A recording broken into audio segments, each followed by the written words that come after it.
Y en el mismo tema hay muchas dudas respecto de la crisis sanitaria que estamos viviendo en Chile y el mundo. Para responder muchas interrogantes, como por ejemplo las medidas que debemos tener en nuestros hogares, nos acompaña el doctor Carlos Pérez, infectólogo de la Universidad de los Andes y decano de la Facultad de Medicina y Ciencias de la Universidad San Sebastián. Y abrimos también nuestras redes sociales a través del hashtag 24 horas. Todas las preguntas de nuestra audiencia que nos está viendo a través de la pantalla de Televisión Nacional de Chile y también de Canal 24 Horas. Doctor Pérez, bienvenido a TVN y Canal 24 Horas. Muy buenas tardes. Buenas tardes, Andrés. Doctor, lo primero preguntarle ha sido la discusión durante las últimas 24 horas. ¿Fue un error, derechamente, haber suspendido las clases hace poco más de un mes? ¿Cómo lo ve usted? Mire, yo creo que no vale mucho la pena lamentarse de situaciones que ya no hay cómo modificar. Lo que era claro es que estábamos ya con transmisión sostenida dentro de la comunidad de un virus que es altamente transmisible y donde los niños pueden ser un vector importante para transmitirse entre ellos y hacia los adultos. Así que, bueno, esa decisión se tomó. Como le digo, yo creo que más bien hay que mirar hacia adelante y ver cómo ir resolviendo, por ejemplo, el tema de vacuna de influenza, que hay muchos niños todavía menores de 10 años que no la han recibido, ¿no es cierto? Y también eventualmente ver si es posible y cómo hacerlo y en qué momento el reintegro a actividades presenciales, ¿no es cierto?, que es un tema un poquito más complejo. Es importante siempre recalcar, doctor, por qué es fundamental que quienes estén en grupos de riesgo y al final toda la población en general se vacune contra la influenza, aunque es una vacuna obviamente que no tiene ningún efecto sobre un eventual contagio de coronavirus. Pero ¿por qué es importante vacunarse contra la influenza? Bueno, influenza es una infección respiratoria viral que se puede manifestar de manera bastante similar al COVID-19, que puede tener complicaciones con menos riesgo, ¿no es cierto?, y menos riesgo de mortalidad que el COVID-19, pero que igual puede afectar especialmente a grupos de riesgo, y por lo tanto, si podemos sacarnos ese virus de encima o disminuir el riesgo que aparezca es muy importante. De hecho, ya muchos adultos mayores, especialmente personas con enfermedades crónicas, han recibido la vacuna, pero todavía nos quedan bastantes niños, probablemente cerca del 40% de los niños menores de 10 años, y también embarazadas que según los datos que tengo se han vacunado alrededor del 50%. Entonces, si logramos llegar a todos esos grupos objetivos, ¿no es cierto?, la posibilidad de que el virus circule en la comunidad va a ser más baja, porque además todas estas medidas que estamos tomando para disminuir el riesgo del COVID-19, distanciamiento social, lavado de manos, mascarilla, etcétera, también disminuye el riesgo de adquirir influenza. Entonces, vacuna en todos los grupos, más estas otras medidas pueden hacer que influenza sea un problema bastante menor este año. Insistimos en el punto, abrimos nuestras redes sociales, hashtag Noticias24, estamos conversando con el doctor Carlos Pérez, infectólogo de la Universidad de los Andes y decano de la Facultad de Medicina y Ciencias de la Universidad San Sebastián. Doctor Pérez, otra conversación que ha estado bien arriba de la mesa durante las últimas horas tiene que ver con el pic. Muchos dicen, ¿cuándo es el pic? Algunos dicen a finales de abril, estamos llegando, a principios de mayo, septiembre, otros dicen agosto. Ayer conversábamos con la doctora Jimena Aguilera, que está en este grupo que asesora al gobierno en materias con el COVID-19. Ella decía que seguramente el pic va a ser en forma de meseta, no un gran pic pronunciado, sino que va a ser algo más plano, quizás no con el nivel o con el caso, la cantidad de casos que se podría alguna vez previsto, pero se va a mantener más tiempo que un pic quizás que dure 1, 2, 3 días. ¿Cómo lo ve usted? A mí me parece muy razonable lo que plantea la doctora Aguilera, porque la verdad es que lo que hemos tenido en las últimas días o prácticamente ya semanas, ¿no es cierto?, ha sido un número de nuevos casos bastante similar, que se ha estado moviendo entre los 300, 400, un poco más, ¿no es cierto?, con una baja mortalidad. Efectivamente, cada persona que fallece es un drama, ¿no es cierto?, es una situación muy lamentable.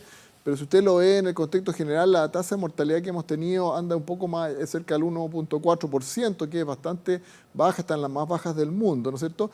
Y a la vez, tal como ustedes lo señalaban, se van, digamos, recuperando y van siendo dados de alta también un grupo importante de personas. En este momento casi la mitad están con cuadro activo y la otra mitad se han ido recuperando. Entonces se produce una situación de estabilización, que es lo que se esperaba, ¿no es cierto? Ahora, hay que sí decir que hay varios centros asistenciales y varias regiones, ¿no es cierto?, donde están teniendo bastantes casos. Mis colegas me cuentan, ¿no es cierto?, cómo están en algunos casos con bastantes pacientes hospitalizados, con pacientes en UPC, en otros no tanto, ¿no es cierto? Entonces hay que estar mirando qué está ocurriendo en cada lugar. Pero efectivamente en la globalidad no hemos tenido, no se ha disparado esto, ¿no es cierto? Y ojalá se mantenga de esta manera, ¿no es cierto? Y ojalá lleguemos a esta meseta y después empiecen a caer los casos. Pero todavía no hemos llegado a esa situación, yo creo. Doctor Pérez, ¿podemos hablar de un aplanamiento de curva o todavía es muy prematura? El otro día yo leía entrevistas también de otra especialista, Janet Davanch, que también ha conversado con nosotros acá, que decía, todavía es prematuro hablar de que la curva se aplanó. ¿Cómo lo ve usted? Sí, mire, yo también creo que es difícil establecerlo. Lo que sí, le puedo decir que la pendiente de la curva ya probablemente no fue la que vivieron algunos países en Europa, Italia, España, Francia, que han tenido una situación muy lamentable, ¿no es cierto? El mismo Estados Unidos, en que esto se disparó de un día para otro, ¿no es cierto? Si uno proyectara, por ejemplo, lo que les pasó a ellos y lo extrapolara a nuestro país, nosotros ya deberíamos estar con varios decenas de miles de más casos en nuestro país, y no ha sido así. Y eso habla en favor de que las medidas que se han ido tomando han sido apropiadas, ¿no es cierto? Ojalá no tuviéramos nuevos casos, ¿entiende? Pero yo creo que las medidas han sido las apropiadas y estamos con una pendiente de esta curva razonable, ¿eh? Y eso es lo que esperábamos llegar. Doctor Pérez, estamos recibiendo preguntas y también comentarios a través del hashtag Noticias24 de nuestra audiencia. Aquí nos están preguntando, si quieren que nos quedemos en casa, ¿por qué se está pensando que los niños de distintos lugares vuelvan al colegio? ¿No será mayor el peligro de contagio, doctor? Bueno, ese es un tema que es bastante discutible, ¿no es cierto? ¿Cuál es el mejor momento para que vuelvan los niños? Porque, claro, es verdad que hay algunas comunas, localidades, especialmente áreas rurales, en que no han habido casos, o hay muy pocos casos, que la densidad de la población también es baja, que la densidad dentro de las aulas es baja, ¿no es cierto? Son pocos niños y a lo mejor se pueden mantener las medidas, ¿no es cierto? Que siempre es difícil en niños pequeños, sobre todo la medida de distanciamiento social, lavado de manos, mascarilla, etcétera. Es difícil, especialmente en preescolares o niños más pequeños. Entonces, uno podría considerarlo, pero efectivamente el grupo de los niños es un grupo de riesgo en el sentido de que en general es difícil que logren adoptar todas estas conductas y pueden transmitirlo a otras personas. Así que yo creo que hay que tomarlo con mucha prudencia esto, y ustedes vieron ya que el gobierno postergó un poco la decisión de reiniciar las clases. En algún momento va a haber que hacerlo, ¿no es cierto? Sí. Pero hay que estar bien seguro de que es el momento apropiado. Doctor, también otra discusión, no sé si polémica que se ha instalado, tiene relación con el famoso concepto de recuperados y el consecuente carnet COVID-19. ¿Cómo lo ve usted? Desde la OMS han señalado de manera súper enfática, por lo menos de lo que han sido súper claros en todo el tiempo, tiene que ver que hablar de recuperados, que una persona no vuelva a infectar a otras, es difícil, todavía no está comprobado, es un virus que tiene 4 meses, todavía nuevo, no se tiene el conocimiento suficiente. ¿Es adecuado estar entregando este carnet COVID-19?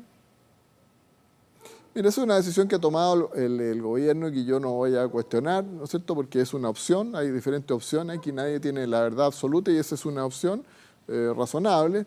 Pero yo diría que más allá del carnet o certificado, etcétera, lo importante es que si una persona ya ha superado el cuadro clínico, ya no tiene síntomas, ¿no es cierto? Si además le hacemos un test y que demuestra que tiene anticuerpos en su sangre, definitivamente esa persona ya está mejorada, está curada, ¿no es cierto? Y no va a contagiar a otras personas. En general se sabe que la eliminación del virus, la contagiosidad del virus, disminuye significativamente al cabo de los 8 o 10 días después de que se inician los síntomas. Entonces, ya al cabo de 2 a 3 semanas, es altamente improbable que alguien vaya a contagiar. Si además se le puede hacer un test de anticuerpos y tiene anticuerpos positivos, eso ya da mucha confianza. Yo entiendo que el tema también del carnet tiene que ver con una situación que puede ser incluso legal, de poder garantizar, ¿no es cierto?, al empleador o al lugar donde la persona se desenvuelva, ¿no es cierto?, de que está volviendo una persona que no representa un riesgo para las otras personas. Pero desde el punto de vista clínico, para nosotros, alguien que ya superó sus síntomas, ¿no es cierto?, y está bien, ya a mí me da bastante tranquilidad.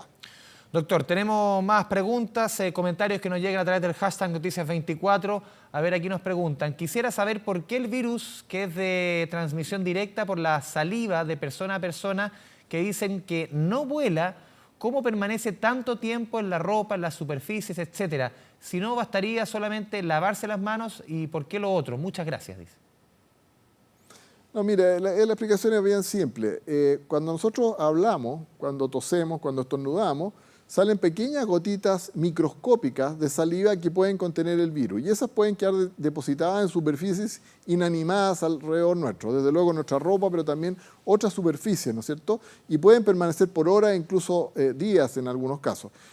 Si esas partículas de saliva con virus, ¿no es cierto?, nosotros las tocamos con nuestras manos, podemos ese virus llevarlo, ¿no es cierto?, a nuestra boca, a nuestra nariz, a nuestros ojos y adquirir el virus, ¿no es cierto? Ese es el peligro y el riesgo. Si nosotros tocamos con nuestras manos esa superficie y nos lavamos las manos o la higienizamos con alcohol gel, ese virus va a morir y no lo vamos a llevar, no nos vamos a infectar. El virus no atraviesa la piel, tiene que llegar a la vía respiratoria. Entonces, ¿cómo llega el virus ahí? Llega por una persona infectada que lo elimina a través de gotitas microscópicas de saliva conteniendo el virus.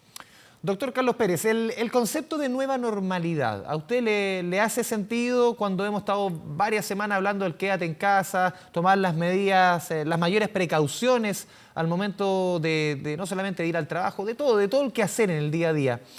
¿Es prudente hablar de esta nueva normalidad, del tema de reanudar, por ejemplo, la actividad del comercio? Antes conversamos el tema de las clases, estamos viendo, por ejemplo, que la construcción ya está funcionando con relativa normalidad. ¿Es prudente hablar de nueva normalidad? Bueno, mire, estamos en un nuevo mundo, ¿ah? Yo creo que están en contexto de una situación que es nueva. Este es un virus nuevo, una epidemia nueva, vamos a tener que aprender a comportarnos y a vivir de otra manera, porque este es un virus que va a seguir circulando por varios años, ¿no es cierto?, entre nosotros, salvo que tengamos una vacuna muy efectiva y que la apliquemos universalmente y que sea muy efectiva. Entonces, esto de este concepto que se ha mencionado, sí, la nueva normalidad, tiene que ver con cómo podemos compatibilizar nuestras actividades habituales, educativas, laborales, comercio, etcétera, con la protección contra este virus. Entonces, ese equilibrio el que hay que ir viendo caso a caso y en cada circunstancia. Yo creo que es posible ir reanudando algunas actividades, pero progresivamente, manteniendo el teletrabajo, si es posible, con menores dotaciones a lo mejor, para poder mantener las distancias sociales, ¿no es cierto?, preocupándose de ser muy estricto en todos los protocolos. Si es que se llega a producir un brote, identificarlo inmediatamente, ¿no es cierto?, y detener esa actividad, ¿no es cierto? O sea, esto es un fenómeno dinámico y que va a tomar meses de aquí en adelante, pero efectivamente tenemos que estar preparándonos para ir reanudando nuestra vida, porque si no es difícil sostenerlo esto en el largo plazo.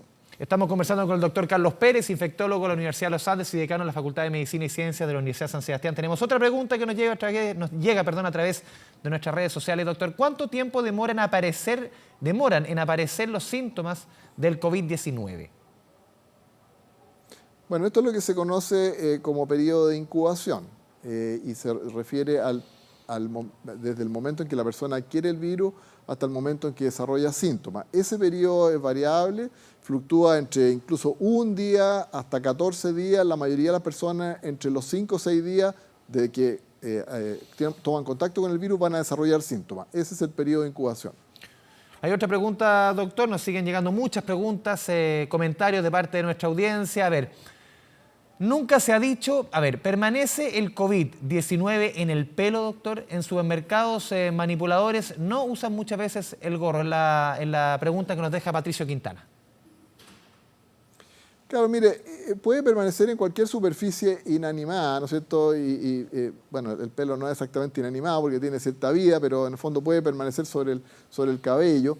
Pero yo creo que tampoco hay que entrar en una situación de pánico y exagerar las cosas, porque estamos hablando de lugares donde en general no hay casos de infección, o si hay son poco frecuentes. Distinto es la situación de si estamos trabajando en un hospital, ¿no es cierto?, en un servicio de urgencia, en una unidad de paciente crítico, donde efectivamente puede quedar en mucha superficie. Aquí estamos hablando de lugares donde la mayor parte de las personas no van a estar contagiados con este virus. Entonces, si nosotros tomamos las precauciones habituales, ¿no es cierto?, nos protegemos, nos lavamos las manos, me parece que es suficiente.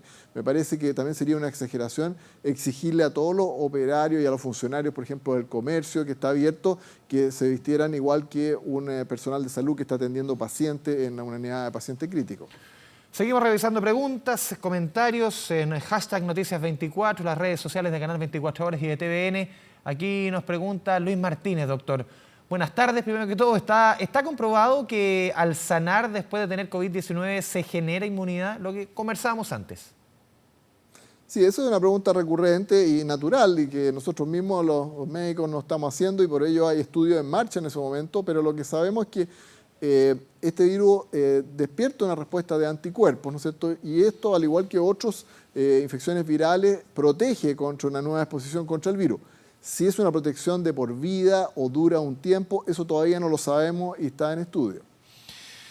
Doctor, hoy día fue el día más alto en número de muertes desde que se detectó el primer caso a principios de marzo. ¿Eso quiere decir algo? ¿13 muertos solamente en un día o sencillamente es parte, entre comillas, de cómo va avanzando el virus, no solamente en Chile, en otras partes del mundo?